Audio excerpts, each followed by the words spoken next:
ಸಾಂಸ್ಕೃತಿಕ ನಗರಿ ಮೈಸೂರಲ್ಲಿ ದಸರಾ ಉತ್ಸವ ಆರಂಭ ಆಗಿದೆ. ಇವತ್ತು ಅನೇಕ ಕಾರ್ಯಕ್ರಮಗಳು ನಡೆಯಲಿದ್ದು ಮೈಸೂರು ಮಧುವಣಗಿತ್ತಿಯಂತೆ ಸಿಂಗಾರಗೊಂಡಿದೆ.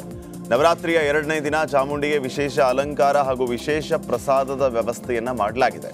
ಮತ್ತೊಂದು ಕಡೆ ಮೈಸೂರು ದಸರಾ ವೈಭವದ ಸಂಭ್ರಮವನ್ನು ಪ್ರವಾಸಿಗರು ಸಾರ್ವಜನಿಕರು ಕಣ್ತುಂಬಿಕೊಳ್ತಾ ಇದ್ದಾರೆ.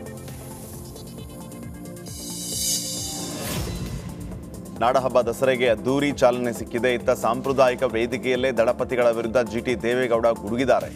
ಅಲ್ಲದೆ ಸಿಎಂ ಸಿದ್ದರಾಮಯ್ಯ ಅವರನ್ನ ಹಾಡಿ ಹೊಗಳಿದ್ದಾರೆ.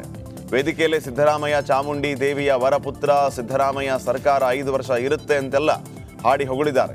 ಇದು ದೋಸ್ತಿ ನಾಯಕರ ಕಣ್ಣು ಕೆಂಪಾಗಿಸಿದೆ. ತಮಗೆಲ್ಲರಿಗೂ ಕೂಡ ತಾಯಿ ಚಾಮುಂಡೇಶ್ವರಿ ಇವತ್ತೇನು ಸಿದ್ದರಾಮಯ್ಯನವರು ಚಾಮುಂಡೇಶ್ವರಿಯ ಕ್ಷೇತ್ರ, ಚಾಮುಂಡೇಶ್ವರಿಯ ವರಪುತ್ರರು ಕೂಡ ಹೌದು ಸಿದ್ದರಾಮಯ್ಯನವರು. ತಮಗೆಲ್ಲರಿಗೂ ಕೂಡ ಮಂಗಳೂರಿನಲ್ಲೂ ದಸರಾ ವೈಭವ ಆರಂಭ ಆಗಿದೆ. ಸಾಂಸ್ಕೃತಿಕ ನಗರಿಯಂತೆ ಕಡಲ ನಗರಿಯಲ್ಲೂ ದಸರಾ ಸಂಭ್ರಮ ಶುರುವಾಗಿದ್ದು ಕುದ್ರೋಳಿ ಶ್ರೀ ಗೋಕರ್ಣನಾಥ ಕ್ಷೇತ್ರದಲ್ಲಿ ನವರಾತ್ರಿ ಮಹೋತ್ಸವ ಮಂಗಳೂರು ದಸರಾಕ್ಕೆ ವಿದ್ಯುಕ್ತ ಚಾಲನೆ ದೊರೆತಿದೆ. ಕಣ್ಮನ ಸೆಳೆಯುವ ದಸರಾ ದರ್ಬಾರ್ ಮಂಟಪ ಮಂಗಳೂರು ದಸರಾದ ಮತ್ತೊಂದು ವಿಶೇಷವಾಗಿದ್ದು ದಶಾವತಾರದ ಕಲಾಕೃತಿಗಳು ಮಂಟಪದ ಕಂಬಗಳಲ್ಲಿ ರಾರಾಜಿಸ್ತಾ ಇವೆ.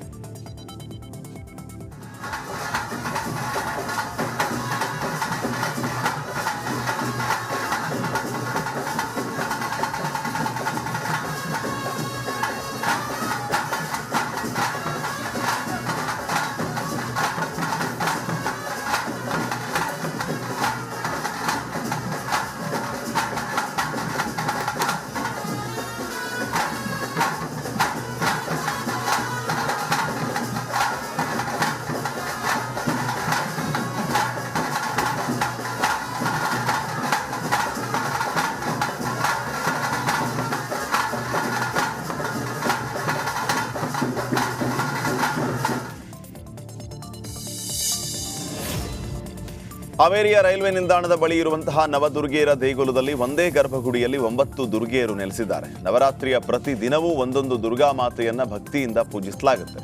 ಮೊದಲನೇ ದಿನ ಶೈಲಪುತ್ರಿಗೆ ಪೂಜೆ ಪುನಸ್ಕಾರ ನಡೆಯಿತು. ಇವತ್ತು ನವರಾತ್ರಿಯ 2ನೇ ದಿನ ಬ್ರಹ್ಮಚಾರಣಿ ಪೂಜೆ ನೆರವೇರಲಿದೆ. ದಕ್ಷಿಣ ಕನ್ನಡದ ಸಂಸದ ಬ್ರಿಜೇಶ್ ಚೌಟ ಮತ್ತೆ ಸುದ್ದಿಯಾಗಿದ್ದಾರೆ. ಹುಲಿಯ ತಾಳಕ್ಕೆ ಕುಣಿದು ಕುಪ್ಪಳಿಸಿದ್ದಾರೆ. ದಸರಾ ಅಂದ್ರೆ ಮಂಗಳೂರಿನಲ್ಲಿ ಹುಲಿ ವೇಷಗಳ ಅಬ್ಬರ ಇದ್ದೇ ಇರುತ್ತೆ. ಮಂಗಳೂರಿನ ಬೊಕ್ಕಪಟ್ಟಣದಲ್ಲಿ ನಡೆದಂತಹ ಊದು ಇಡುವ ಕಾರ್ಯಕ್ರಮದಲ್ಲಿ ಸಂಸದ ಬ್ರಿಜೇಶ್ ಚೌಟ ಭಾಗವಹಿಸಿ ಸಖತ್ ಸ್ಟೆಪ್ ಹಾಕಿದ್ದಾರೆ. ಸಂಸದರ ಹುಲಿ ಕುಣಿತದ ವಿಡಿಯೋ ಎಲ್ಲೆಡೆ ವೈರಲ್ ಆಗಿದೆ.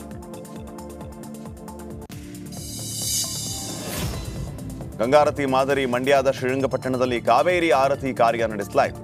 ಶ್ರೀರಂಗಪಟ್ಟಣದ ಸ್ನಾನಘಟ್ಟದ ಬಳಿ ಪ್ರಾಯೋಗಿಕ ಆರತಿ ನಡೆದಿದ್ದು ಸಾಂಕೇತಿಕವಾಗಿ ಕಾವೇರಿ ಆರತಿಗೆ ಚಾಲನೆ ಸಿಕ್ಕಿದೆ. ವೈದಿಕರಾದ ಭಾನುಪ್ರಕಾಶ್ ಶರ್ಮಾ ನೇತೃತ್ವದಲ್ಲಿ ಈ ಆರತಿ ಪೂಜಾ ಕಾರ್ಯ ಸಂಪನ್ನವಾಗಿದೆ.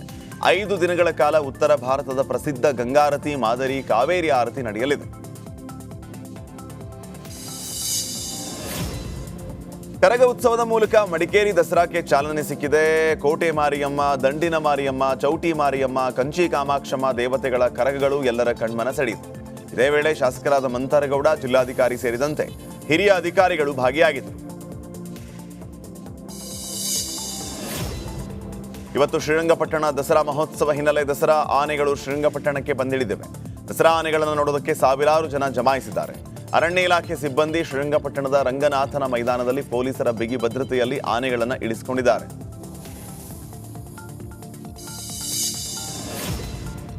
ಕೋಲಾರ ಜಿಲ್ಲೆ ಬಂಗಾರಪೇಟೆ ತಾಲೂಕು ಬೂದಿಕೋಟೆ ಗ್ರಾಮದಲ್ಲಿ ಮಳೆರಾಯನಿಗೆ ಪೂಜೆ ನಡೆದಿದೆ. ಪೂಜೆ ಸಲ್ಲಿಸಿದ 5 ದಿನದಲ್ಲಿ ಭರ್ಜರಿ ಮಳೆಯಾಗಿದೆ. ಭರ್ಜರಿ ಮಳೆ ಬಂದ ಹಿನ್ನೆಲೆ ಯುವಕರು ಕುಣಿದು ಕುಪ್ಪಳಿಸಿದ್ದಾರೆ.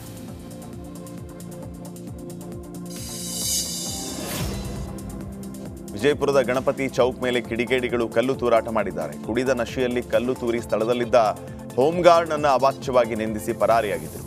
ಕಲ್ಲು ತೂರಿದ ಸಿಸಿಟಿವಿ ದೃಶ್ಯಾವಳಿ ಹಾಗೂ ಕೃತ್ಯದ ವೇಳೆ ಬಳಸಿದ ಆಟೋ ನಂಬರ್ ಮೂಲಕ ಆರೋಪಿಯನ್ನ ಪತ್ತೆ ಮಾಡಿದ್ದಾರೆ.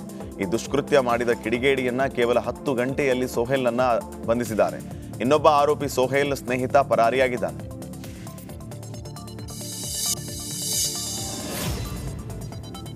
ಬೆಂಗಳೂರು ಮೈಸೂರು ದಶಪಥ ಹೆದ್ದಾರಿಯಲ್ಲಿ ಅಪಘಾತ ಆಗಿದೆ. ರಾಮನಗರ ತಾಲೂಕಿನ ಸಂಗಬಸವನದೊಡ್ಡಿ ಬಳಿ ಕುಟುಂಬ ಸಮೇತ ಮೈಸೂರು ಕಡೆ ಹೋಗ್ತಾ ಇದ್ದ ವೇಳೆ ಈ ಅವಘಡ ಸಂಭವಿಸಿದೆ. ಮಳೆಯ ಹಿನ್ನೆಲೆ ಹೆದ್ದಾರಿಯಲ್ಲಿ ಕಾರ್ ಸ್ಕಿಡ್ ಆದ ರಭಸಕ್ಕೆ ಕಾರು ನಜ್ಜುಗುಜ್ಜಾಗಿದೆ. ಅದೃಷ್ಟವಶಾತ್ ಯಾವುದೇ ಪ್ರಾಣಾಪಾಯ ಸಂಭವಿಸಿಲ್ಲ. ಸ್ಥಳಕ್ಕೆ ರಾಮನಗರ ಸಂಚಾರಿ ಪೊಲೀಸರು ಭೇಟಿ ನೀಡಿ ಪರಿಶೀಲಿಸಿದ್ದಾರೆ. ಚಿಕ್ಕೋಡಿಯ ಅಥಣಿ ಪುರಸಭೆ ಮುಖ್ಯಾಧಿಕಾರಿಯ ಮೇಲೆ ವಕೀಲ ಹಲ್ಲೆ ಮಾಡಿದ್ದಾರೆ. ವಾಣಿಜ್ಯ ಮಳಿಗೆ ಬಗ್ಗೆ ಮಾಹಿತಿ ಕೇಳಿ ಮುಖ್ಯಾಧಿಕಾರಿ ಜೊತೆ ವಾಗ್ವಾದ ಆಗಿದೆ. ಈ ವೇಳೆ ಮಾತಿಗೆ ಮಾತು ಬೆಳೆದು ಮುಖ್ಯಾಧಿಕಾರಿ ಅಶೋಕ್ ಗುಡಿಮನಿ ಮೇಲೆ ವಕೀಲ ಮಿತೇಶ್ ಹಲ್ಲೆ ಮಾಡಿದ್ದಾರೆ. ಗಾಯಗೊಂಡಿದ್ದ ಅಧಿಕಾರಿಯನ್ನ ಅಥಣಿ ಸರ್ಕಾರಿ ಆಸ್ಪತ್ರೆಗೆ ದಾಖಲಿಸಿದ್ದಾರೆ. ಈ ಸಂಬಂಧ ಅಥಣಿ ಪೊಲೀಸ್ ಠಾಣೆಯಲ್ಲಿ ಪ್ರಕರಣ ದಾಖಲಾಗಿದೆ. ಶಾಸಕ ಜನಾರ್ದನ್ ರೆಡ್ಡಿ 14 ವರ್ಷದ ಬಳಿಕ ಬಳ್ಳಾರಿಗೆ ಗ್ರ್ಯಾಂಡ್ ಎಂಟ್ರಿ ಕೊಟ್ಟಿದ್ದಾರೆ. ಜೆಸಿಬಿಯಿಂದ ಬೃಹತ್ ಹಾರ ಹಾಕಿ ಪಟಾಕಿ ಸಿಡಿಸುವ ಮೂಲಕ ಅಭಿಮಾನಿಗಳು ಸ್ವಾಗತಿಸಿದರು.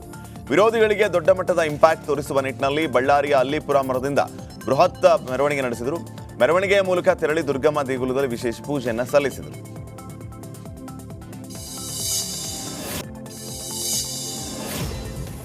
ಹಾವೇರಿಯ ನಾಗನೂರು ವೃತ್ತದ ಬಳಿ ಸರ್ಕಾರಿ ಬಸ್ನ ಚಕ್ರ ಕಳಚಿ ಬಿದ್ದಿದೆ. ಬಸ್ಸಿನ ಹಿಂಭಾಗದ 2 ಚಕ್ರಗಳು ಪಕ್ಕದ ಹೈವೇಗೆ ಬಿದ್ದಿವೆ. ಬಸ್ನಲ್ಲಿ ಸುಮಾರು 40 ಜನ ಸೇಫ್ ಆಗಿದ್ದಾರೆ. ಚಾಲಕ ಕಲ್ಲಪ್ಪ ಸುಳ್ಳದವರ ಸಮಯ ಪ್ರಜ್ಞೆಯಿಂದ ಪ್ರಯಾಣಿಕರು ಬದುಕುಳಿದಿದ್ದಾರೆ. ಮಾಜಿ ಸಚಿವ ಆನಂದ್ ಸಿಂಗ್ ಹುಟ್ಟುಹಬ್ಬದ ನಿಮಿತ್ತ ಹಂಪಿಯಲ್ಲಿ ಶ್ರೀ ವಿರೂಪಾಕ್ಷನಿಗೆ ವಿಶೇಷ ಪೂಜೆಯನ್ನು ಸಲ್ಲಿಸಲಾಯಿತು. ಇದರ ಜೊತೆಗೆ ರಾಜ್ಯ ಪ್ರವಾಸಿ ಮಾರ್ಗದರ್ಶಿಗಳ ಒಕ್ಕೂಟದಿಂದ ಭಕ್ತಾದಿಗಳಿಗೆ ಊಟದ ವ್ಯವಸ್ಥೆಯನ್ನು ಮಾಡಲಾಯಿತು. ಸಾವಿರಾರು ಅಭಿಮಾನಿಗಳು ಈ ಕಾರ್ಯಕ್ರಮದಲ್ಲಿ ಭಾಗಿಯಾಗಿದ್ದರು. ರಾಮನಗರ ಜಿಲ್ಲೆ ಚನ್ನಪಟ್ಟಣ ತಾಲೂಕಿನ ನಾಗವಾರ ಗ್ರಾಮದಲ್ಲಿ ಅತ್ತೆಯ ಮೇಲೆ ಸೊಸೆ ಹಲ್ಲೆ ನಡೆಸಿದ್ದಾಳೆ. ಗಂಡ ರಮೇಶ್ ಕೆಲಸಕ್ಕೆ ಹೋದ ವೇಳೆ ಅತ್ತೆ ಮೇಲೆ ಸೊಸೆ ಅಶ್ವಿನಿ ಹಲ್ಲೆ ಮಾಡಿದ್ದಾಳೆ. ಗಾಯಾಳು ಜಯಮ್ಮ ಅವರನ್ನ ನೆರೆ ಮನೆಯವರು ಆಸ್ಪತ್ರೆಗೆ ದಾಖಲಿಸಿದ್ದಾರೆ. ಚನ್ನಪಟ್ಟಣ ತಾಲೂಕಿನ ಎಂಕೆ ದೊಡ್ಡಿ ಪೊಲೀಸ್ ಠಾಣೆಯಲ್ಲಿ ಸೊಸೆ ಅಶ್ವಿನಿಯ ವಿರುದ್ಧ ಪ್ರಕರಣ ದಾಖಲಾಗಿದೆ. ಇಸ್ರೇಲ್ ಹಾಗೂ ಇರಾನ್ ನಡುವೆ ಯುದ್ಧ ಉನ್ಮಾದ ಹೆಚ್ಚುತ್ತಲೇ ಇದೆ. ಇದೇ ವೇಳೆ ಚಿಕ್ಕಮಗಳೂರು ಮೂಲದ ಸ್ಟೀವನ್ ಇಸ್ರೇಲ್ ಸ್ಥಿತಿಯನ್ನ ರಿಪಬ್ಲಿಕ್ ಕನ್ನಡಕ್ಕೆ ಹಂಚಿಕೊಂಡಿದ್ದಾರೆ. ಕಳೆದ 10 ವರ್ಷಗಳಿಂದ ಇಸ್ರೇಲಲ್ಲಿ ಕೆಲಸ ಮಾಡ್ತಾ ಇದ್ದೀನಿ. ಹಲವು ಬಾರಿ ಈ ರೀತಿಯ ವಾತಾವರಣ ನೋಡಿದ್ದೇವೆ. ಏನಾದರೂ ಶೆಲ್ ದಾಳಿ ಆಗುತ್ತೆ ಅಂದಾಗ ಸೈರನ್ ಬರುತ್ತೆ, ವಾರ್ ರೂಮ್ಗೆಲ್ಲ ಹೋಗ್ತೀವಿ ಅಂತ ಕನ್ನಡಿಗ ಸ್ಟೀವನ್ ಹೇಳಿದ್ದಾರೆ.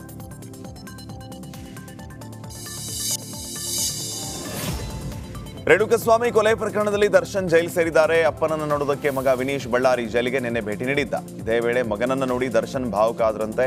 ಅಪ್ಪನ ಮುಖ ಕಂಡು ಮಗ ಬಿಕ್ಕಿ ಬಿಕ್ಕಿ ಹತ್ತಿದ್ದಾನೆ. ಬಳಿಕ ಮಗನನ್ನ ಸಂತೈಸಿದ ದರ್ಶನ್ ಆದಷ್ಟು ಬೇಗ ಹೊರಗೆ ಬರ್ತೀನಿ, ಆರಾಮಾಗಿರು ಅಂತ ಹೇಳಿದ್ದಾರೆ.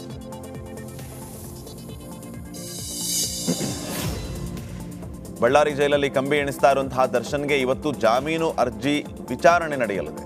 ಬೆಂಗಳೂರಿನ 57ನೇ ಸಿಟಿ ಸಿವಿಲ್ ಕೋರ್ಟ್ ಅಲ್ಲಿ ಅರ್ಜಿ ವಿಚಾರಣೆ ನಡೆಯಲಿದ್ದು, ಕಳೆದ ಬಾರಿಯ ವಿಚಾರಣೆಯ ವೇಳೆ ವಾದ ಮಂಡನೆಗೆ ಕಾಲಾವಕಾಶ ಬೇಕು ಅಂತ ದರ್ಶನ್ ಪರ ವಕೀಲರು ಮನವಿಯನ್ನ ಮಾಡಿದ್ರು. ಹೀಗಾಗಿ ಇವತ್ತು ದರ್ಶನ್ ಪರ ವಕೀಲರಾದ ಸಿವಿ ನಾಗೇಶ್ ವಾದ ಮಂಡನೆ ಮಾಡುವ ಸಾಧ್ಯತೆ ಇದೆ.